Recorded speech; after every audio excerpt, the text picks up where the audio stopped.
Hi mummies and daddies, welcome back to today's video, and today's video is going to be about a very famous disease which is severely spreading amongst the premature baby to infants. तो वो है meningitis. How to prevent your baby और protect your baby from meningitis, इसके बारे में मैं आज का वीडियो बनाने वाली हूँ कि एग्जैक्टली उसमें सिम्टम्स क्या होते हैं, आपने डॉक्टर को दिखाने के बाद what exactly doctor does and उस पर ट्रीटमेंट क्या रहेगी. सो मेनिंजाइटिस ये जो एक डिजीज़ है, ये एक जो बच्चों को दिक्कत होती है, ये एक प्री मैच्योर बेबी से लेके इन्फेंट्स तक मोस्ट कॉमन होती है. और आगे जाके जब बेबी टॉडलर्स लाइक बड़े हो जाते हैं उसमें भी देखी जाती हैं, बट सबसे ज़्यादा जो सीवियर पार्ट होता है वो प्री मैच्योर से इन्फेंट्स तक होता है. सो इसमें जो सिम्टम्स आपको देखने मिलेंगे that will be same as viral. जब वायरल इन्फेक्शन बेबीज़ को होता है तो इसमें सबसे बड़ी बात क्या होती है, जब ये प्री मैच्योर बेबी से इन्फेंट्स तक देखा जाता है तो इसमें बेबी को हाई रिस्क होता है and it can cause a severe infection. तो इसको प्रिवेंट करने के लिए सबसे बड़ी बात ये होती है कि आपको जो वैक्सीनेशन होता है बेबी का वो टाइम टू टाइम बेबी को देना चाहिए. बस ये वैक्सीनेशन नहीं, बाकी भी जो रूटीनली वैक्सीनेशन होते हैं वो टाइम टू टाइम देना चाहिए बेबीज़ को, बिकॉज वो सबसे ज़्यादा इंपॉर्टेंट होते हैं एक डिजीज़ से प्रिवेंट करने के लिए, एक वायरस से प्रिवेंट करने के लिए. अब इसके जो सिम्टम्स होते हैं वो मैं आपके साथ शेयर करती हूँ. सबसे बड़ा जो होता है दैट इज़ फीवर, जो वायरल में होता है. कोल्ड कफ भी देखा जाएगा इसमें. बच्चों को वॉमिटिंग होती है, खाना बिल्कुल भी पसंद नहीं आता है. They will be very dizzy, very inactive baby, मतलब उनको बिल्कुल भी कुछ भी करने की इच्छा नहीं रहेगी. अगर बच्चे सो जाते हैं it is very hard to wake them up and उनको कोई भी चीज़ में मन नहीं लगता है. These are the symptoms. फिर कुछ कुछ बेबीज़ में जो ब्राइट लाइट होती है उनको उससे भी दिक्कत होना स्टार्ट हो जाती है.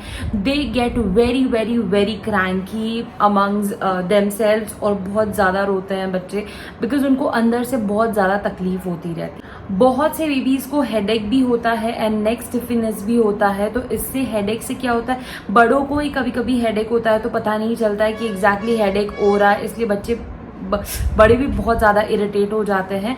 तो ऐसे ही बच्चों में होता है, दे डोंट अंडरस्टैंड कि एग्जैक्टली हेडेक हो रहा है कि नहीं. कभी भी आपको ऐसे सिम्टम्स अगर आपके बेबी में देखने मिलते हैं तो just go and rush to the paediatrician, because babies में क्या होता है, they can not explain you कि उनको क्या हो रहा है. Only the treatment and the paediatrician can understand कि अभी कौन सा वायरल चल रहा है और ये सिम्टम्स कौन से वायरल्स को रिलेट करते हैं एंड एग्जैक्टली बेबी को क्या हुआ है. They can just shuffle it out. तो इसके बाद जो मैं आपके साथ शेयर करना चाहती हूँ that is the what step the pediatrician takes when you reach them. सो सबसे इम्पॉर्टेंट जो होता है दैट इज़ जो बच्चों में किया जाता है that is blood culture. Blood test उसके बाद किया जाता है. तो ब्लड टेस्ट के लिए जो ब्लड सैंपल लिया जाता है वही कल्चर के लिए दिया जाता है. उसके बाद जो किया जाता है that is CT scan of the baby. कभी कभी बहुत सीवियर होगा तो लंबर पंक्चर भी किया जाता है बेबीज़ का एंड नॉर्मल ट्रीटमेंट स्टार्ट की जाती है. उसके बाद आपको क्या प्रिवेंट करना है बेबीज़ को, दैट इज़ कि बेबी को ज़्यादा घर के बाहर मत निकालो. जितना हो सके बेबी को हेल्दी खाना दो, that is fruits, vegetables, whole grains, जो भी हेल्दी चीज़ें हो. If you are non vegetarian you can offer them that healthy food, but baby को जितना हो सके उतना ज़्यादा आप हेल्दी फूड प्रिवेंट करना और उतना हेल्दी फूड देना. That will give them energy and वो फाइट करने के लिए बहुत ज़्यादा आसान हो जाएगा उनको. उसके बाद अगर आप बेबी को पूरा टाइम दे रहे हो तो that will very very help your baby to be active, because जितना बेबी एक्टिव रहेगा उतना वो वायरस से लड़ने के लिए बहुत आसान रहेगा उसको. तो जस्ट मेक श्योर कि आप बेबी को पूरे टाइम ऑलमोस्ट टाइम आप बेबी को दे रहे हो, because if he will be sleeping, अगर उनको हेडेक हो रहा है तो that will make them cranky all the time. तो इसलिए आप जितना उनको डिस्ट्रैक्ट कर पाओ या फिर उनको जितना भी आप टाइम दे पाओ तो that will be very very helpful for them. So last but not the least that is a treatment. आप जब पीडियाट्रिशियन को दोगे, लेके जाओगे उनके पास, they will start with the antibacterial जो भी ट्रीटमेंट होता है, उनका वायरस का ट्रीटमेंट होता है वो स्टार्ट कर देंगे. मोस्ट ऑफ द बेबीज़ को इसमें वो घर पे लाइक एंटीबायोटिक्स का ट्रीटमेंट नहीं देते हैं because meningitis is bit serious, तो इसलिए वो हॉस्पिटल में एडमिट करके ही एंटीबायोटिक्स का पूरा डोज दे देते हैं बच्चों को.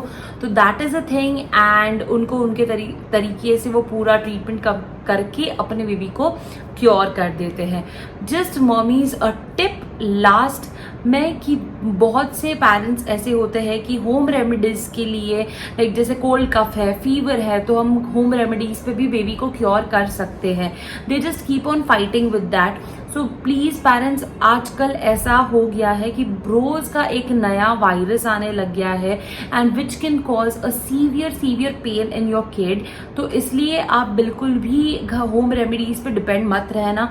हाँ, इफ यू नो कि बस कोल्ड एंड कफ है, बहुत सीरियस नहीं है, तो जस्ट कीप इट. बहुत बार ऐसे होता है कि अंदर कुछ बेबी के सिम्टम्स चालू रहते हैं, यू नेवर नो कि what wrong is with the baby और द लाइक क्या हो रहा है बेबी को. तो इसलिए होम रेमेडीज से प्लीज थोड़ा सा जितना हो सके उतना लाइक थोड़ा सा प्रिवेंट रखना, but just rush to the doctor. Let doctor take the decision and just make your kid happy. So yes, यही मैं आपके साथ शेयर करना चाहती थी क्योंकि बहुत से मॉमीज मेरे को बोलते हैं कि होम रेमेडीज बताओ, मेरे बेबी को कोल्ड एंड कफ हो रहा है. सी गाइस, मेरे को नहीं पता कि आपके बेबी को कितना कोल्ड एंड कफ हो रहा है, तो इसलिए मैं कुछ भी नहीं बता सकती हूँ. If I can see your baby and if I know कि वो सामने ही है, then I can just suggest. But अगर आपका बेबी दूसरी जगह है तो I can not suggest. Just the thing is you have to rush to the paediatrician. Just ask them. अगर नॉर्मल है तो doctor will surely tell you कि कोई सीरियस बात नहीं है and you can just come back. So yes, that's it for the video topic, that is how to prevent your baby from meningitis. So please be healthy with your kid. जो पानी आप पीते हो उसका ध्यान रखो. Eat healthy and stay healthy. Bye.